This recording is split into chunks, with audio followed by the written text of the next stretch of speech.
Qui connaît les deux premières lois que Hitler a promulguées?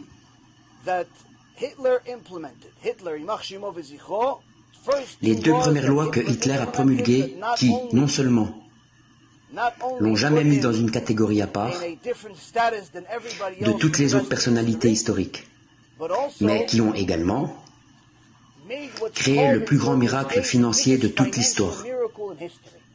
Qui connaît ces deux premières lois? Avant les lois de Nuremberg, avant ça, des années avant, quand Hitler a pris le pouvoir, quelles sont ces deux premières lois? Ok, je vais vous le dire. Premièrement, plus de pornographie, plus d'homosexualité, plus de ces cochonneries, interdites. Berlin, dans les années 20 et 30, était le Sodome et Gomorrhe de l'époque, de Las Vegas de l'époque, le Sodome et Gomorrhe de l'époque, l'homosexualité, la pornographie, la bestialité, toutes ces cochonneries du monde. Berlin en était la capitale. Il a interdit tout ça. Il a fermé tous les bars, les clubs gays, toute la production. Tout ça était aux mains des Juifs, malheureusement. Deuxièmement, quelle est la seconde loi? Interdiction de prélever des intérêts.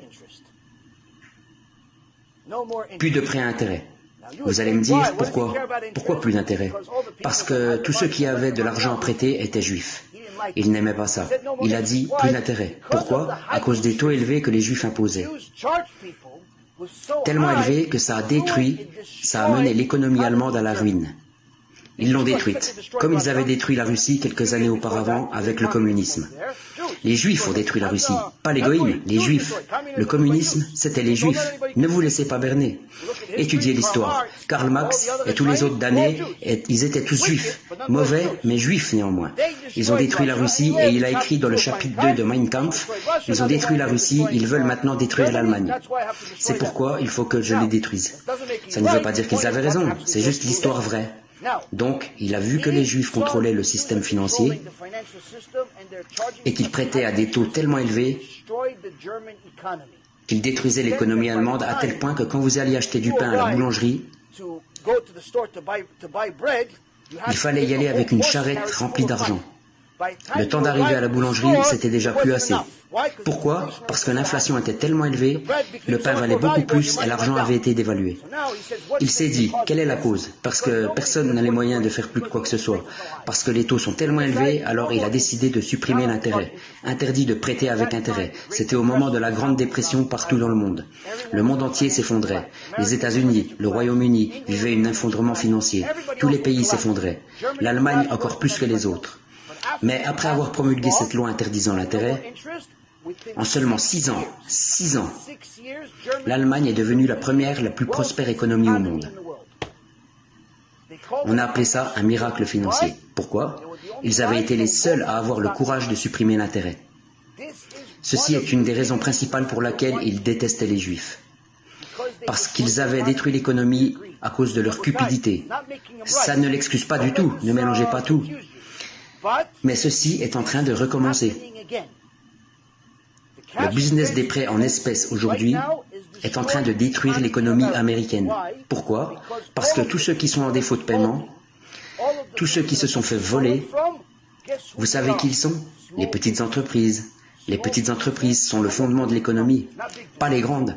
Coca-Cola, Apple, Google, Amazon, tous ces grands groupes font marcher les affaires, mais c'est pas ça l'économie. Le fondement de l'économie, ce qui fait prospérer, c'est quand les petites entreprises se créent et prospèrent. Parce que c'est elles qui emploient le plus de personnes. Si les petites entreprises se portent bien, alors l'économie prospère. Si les petites entreprises vont mal, l'économie s'affaiblit. J'ai travaillé 20 ans dans la finance, je sais de quoi je parle. Donc, quand vous avez un secteur dont l'objectif numéro 1,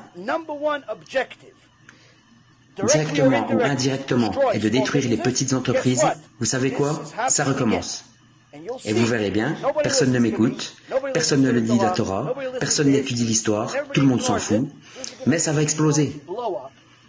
Et vous verrez que Édom, la Torah prédit le retour d'Édom.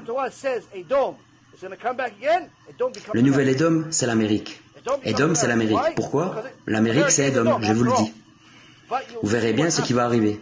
Et vous verrez tout d'un coup que les 6 millions de juifs vivant en Amérique, dans le confort, pour certains dans le gouvernement, dans la politique, d'autres à la tête de grandes entreprises et ainsi de suite.